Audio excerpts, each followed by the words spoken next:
all that, we're going to start with today's headline. Sonia Sodha is here in the studio with us, and Nick Ferrari is there at LBC. Good morning to you, Nick. Thank you for joining us.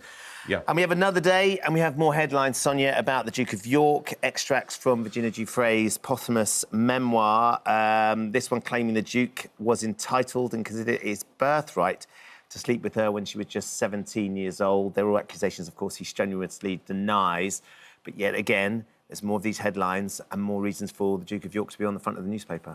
Absolutely. And I mean, this is really tragic. Virginia Giuffre took her own life a few months ago. So this book, this autobiography that she's written, is coming out after her death. And she does sort of... We already know quite a lot about what she's accused Prince Andrew of, you know, the sexual abuse and the rape, which, as Ben says, it's important to note that he strenuously denies. These allegations have never been tested in court. There was a civil settlement where Prince Andrew paid her quite a big chunk of money, but that was with no admission of liability. But, you know, I think it is an important book, and there is more in there about her feelings about Prince Andrew, particularly this line that she's saying that, you know, she feels the Duke was entitled, considered it his birthright to sleep with her when she was 17 years old. I have to say, you know, these allegations have never been tested in court, but there are things like eyewitness accounts of Prince Andrew being around her, for example, where, you know, there are questions that have certainly not been answered, shall we say, even though he strenuously denies the allegations.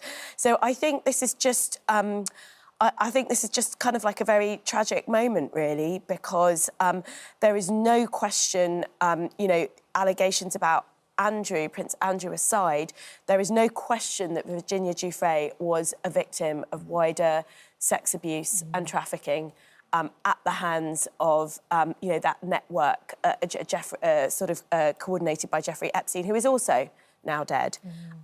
So for me, this is about kind of reflecting on the words of a woman who is very brave, who is no longer with us anymore, and what she said, I think. Nick, the book is published next week. She finished writing it, Nobody's Girl, last October, 6 months before she tragically took her own life, aged just 41. And it is sort of, you know, regardless of what we know already, the detail of what's coming out and what she's put in the book is as Sonia was saying, it's just awful to read and understand how exploited and sort of taken advantage she was.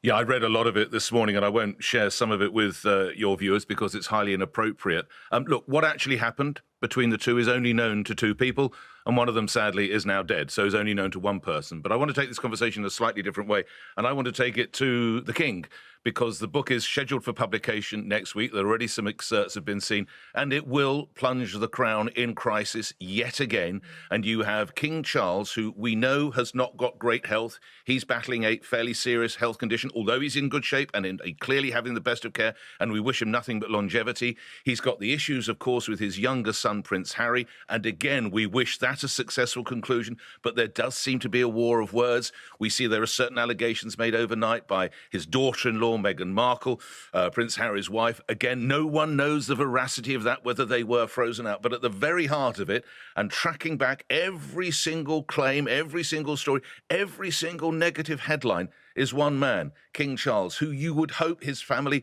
would be there to support him. Now, undoubtedly, the Queen is, and I think William, and he seems to enjoy a very close relationship with Kate, which is great. But spare a thought for this man. He's tuned into public opinion. Remember the funeral that we witnessed, the sad funeral of the Duchess of Kent just a couple of weeks ago, where you actively saw Prince William try to physically distance himself from the Duke of York, who continued to get close to him. He tried to engage in a conversation with King Charles. It looked like a pretty terse conversation from the King's end. And here come those headlines again that Sonia rightly alludes to, and it will be just more pain and more damage limitation that the Crown has to take on as of next week. Tough times at the palace. We should say again, the Duke has strenuously denied any of the allegations that have been put out there. But as this book is published next week, as you say, Nick, it's going to only increase all of that interest. OK, let's move on to our second story this morning. And apparently the number of penalty points issued to drivers has more than tripled in 3 years as speed camera offences surge. Surely this, Nick, is to do more with the number of cameras that we've now got up everywhere rather than everybody suddenly speeding. Totally right, Kat. I think we have the 4th highest number of cameras that are there across the whole of the world. I want to make this plain. I am not supporting speeding motorists for 1 second. But we've also had the introduction in a lot of towns and cities of a 20-mile-an-hour restriction. And some people are getting used to that. Again, I am not excusing speeding. And something that's been made a lot of conversation on the radio this morning from a lot of professional drivers, i.e. lorry drivers who are out on our motorways, are how the speed on many motorways, you have a lot of average speed checks. Again, you should restrict it.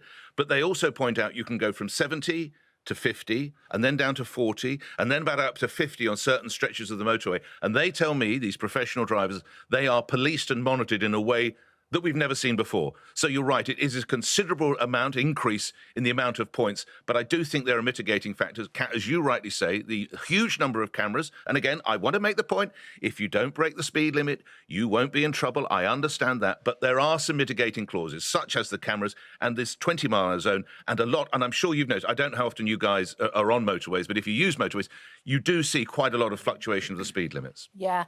Sonia, in the UK, some police forces are being urged to use drones as well to monitor speed limits. I have to say, I mean, maybe it's partly because I don't drive regularly. Right. I do have a driving licence, but I don't. So I'm a fan of this in that I know people will feel like they're being caught out. And maybe it feels quite harsh if you're only 5 miles per hour over the speed limit. But the reason why we've got 20-mile-per-hour speed limits in in many cities and towns, and yes, it is really frustrating when there's not much traffic and you feel like you're crawling along. I do understand that. But the reason for it is because we know it's so much safer when there are accidents.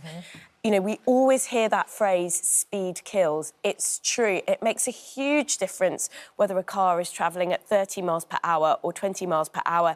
If, for example, you were run into a child who runs out on the road, it's the difference between whether that child lives or not. So, yes, it's a bit of an incursion into our lives, but there is a really good reason for it. There's a really good reason for speed limits. And I do think that, you know, it is a really big jump in penalty points, isn't it? But it works as a deterrent because I know people who've been caught out by it, who've had to go and do the speeding course in order to avoid getting the penalty points. And people that after that are much more careful because they don't want to get the penalty points again, or they don't want to do the speeding course again.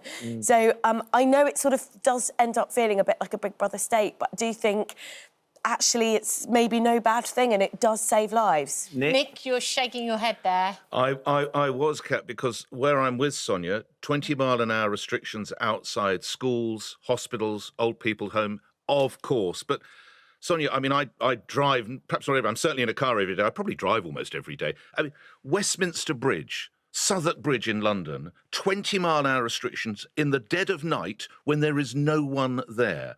Again, I am not condoning speeding. Please get me wrong. But that is just ludicrous. And also, I'm not saying it should be 70 miles an hour, but there is no reason on earth why some of those bridges cannot be, because there are precious few pedestrians. And at night, there are no pedestrians. And before you say cyclists, they have their own secure area anyway, which is fenced off on most of those bridges. So that is where, when you get to a school, yes, 20. A hospital, yes, 20. A heavy residential area, 20. But not areas like that, I would argue.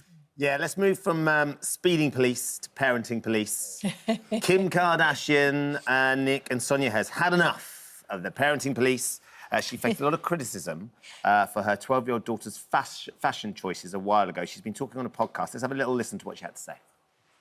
Any mom of a teenager or a preteen, unless you've been here, please, we just need a little bit of grace. It's really hard. She's, usually a girl that dresses like a tomboy most of the time, and she wanted to try something that her friends were wearing and went to the same place that they went to, and they all got these, outfits, and then she wears them, and it's just okay, wait, maybe you can't wear that, And so as a mom, you're kind of learning at the same time. I think, unquestionably, parents are learning as they're going along. As she points out, she's learning in front of the glare of the world's media, but of course that is something that she's encouraged because she and the daughter have had an Instagram account and get together since she was 8 years old. She's only 12. Sonia, what did you make of... So, you know, in some ways, I just feel squeamish talking about the clothes of a 12-year-old because it just doesn't feel fair, right? She's a child and she's only 12. And it feels incredibly harsh that there are people judging her on her clothes, you know, in public in ways that she probably can see on social media and stuff. So I think that's the first important thing to say. But, and there is a but here, you know, Kim Kardashian says she's learning as a mother, and that's honest of her. It's very difficult to take back when you thrust your children into the public eye when they're very, very young. You know, children at age 8 cannot consent to being basically made part of your parental brand. You know, you've got a joint TikTok account. I think that's very unfair too on the child. And I think there are some celebrity parents who are now learning that maybe they shouldn't have thrust their children into the public eye and made them part of their brand, because it starts to get extremely difficult, because it's not fair for this child to be judged in public for what she's wearing. And it's not only her mother's putting her front and centre that has led to this, because let's face it, some of the celebrity gossip media are pretty damn mean anyway. And once they know that somebody is somebody's kid, you know, they'll pick up on it. But it is partly a product of that. And I do hope that this is a warning to other celebrity parents. You know, fine, you do you have your own brand, you know, make a lot of money out of it. I just think keep the kids away from it. I really do. What did you make of it, Nick? Piling in on a 12-year-old is beyond tasteless, but Sonia is right. You, Ben and Kat, both have children who are far closer to that age than mine. My children are in their 30s now. And I had 2 sons, Ben, as you did. I would never have exposed them to that at any age. It's tough enough as it is entering your teens. Definitely. If you're fortunate or unfortunate enough to have someone who has some kind of media profile, then actually I think that makes it a little bit tougher. My boys fortunately did pretty well, but sometimes if I said something really asinine on the radio, of course they copped a little bit and they were very, very good-humoured about it all. But I can't ever imagine, Kat, that I'm going to see you parading with your children or anything in this fashion because, again, it is utterly wrong that a 12-year-old is being criticised. But as a mum or a dad, you have to be careful. If you put, it's a bit like what I say about the tabloid press, isn't it? If you tweak the tail of the tiger, don't be surprised if it swings round. If you start putting your child on socially, unfortunately, and I'm not justifying, there are going to be some negative comments coming your way. I think you're right. It's hard to backpedal from. Definitely. Also, we come from this generation where nobody saw our baby pictures. No. Right? And I made plenty of mistakes along the way and probably looked awful and all of those things. I can't imagine that, Dealey. Believe you me, I'll show you one. But you know, it's one of those things where nobody saw them. Nobody saw them. Absolutely. And any parent of daughters will know they're always going to have that struggle with them about what's appropriate to wear, what isn't. Like, you get that with every daughter. Like, we did that ourselves with our own parents. You know, you will not leave the house wearing that kind of thing. And it's horrible to live that in the public eye, but I do think there are steps that these parents can take to try and make it better, protect their kids more. The conversation I had with the boys about me doing topless men's health covers and stuff, and how inappropriate that is at my age. And as you say, the grief they've copped from their mates. Reverse parenting going on there. They're putting more and more layers on. It's been brilliant. I'll tell you what, you've solved Halloween for me now, Ben. I think I'll do a topless shoot for Halloween. That'll get the horrors going. Have we got time for any more? One more. Well, we're doing one more, OK. Does a tidy child prove you're a good parent? This is really a question it's for you. very relevant for this. You have been moaning in production. production. Our Jack particularly is not the tidiest. You've met Jack, Nick, and he's a charming, lovely, affable young man. Oh, he's gorgeous. And does a lot of things brilliantly, but finding a way of putting his clothes away or putting them in the wash basket rather than near the wash basket on the floor is not one of his talents. Apparently, there's a survey that reveals that the tidier you are, the better you are as a parent. Having a tidy child is apparently proof that you've been a good parent. It's definitely my fault, It's Nick. your fault, for sure. Nick, what about your lads? I've met your lad on a couple of occasions. I have actually asked him to get me some video evidence of what your bedroom's like. So once I can see that and just how tidy it is, Ben, I'll come back to you and I'll let you know. He would love to be able to do something underhand like that. Fortunately, Mrs. Shepherd's there as well to keep things a lot tidier Do you think there's anything to this, though, Sonia? Well, this is a survey, so lots of people asked, what do you think are the signs of good parenting? And, you know, it's being tidy that's come up, it's having respect for elders, you know, that sort of thing. And I don't think it's a surprise. The one thing I will say, though, is, like, having a wonderful, well-behaved child, it's great, it's what all parents aspire to. But you do have kids with behavioural difficulties, like autism, etc. And, you know, if you've got, like, a 7-year-old with autism, they are sometimes going to melt down due to sensory overstimulation. They may do that when they're a bit older as well. That is not the parent's fault.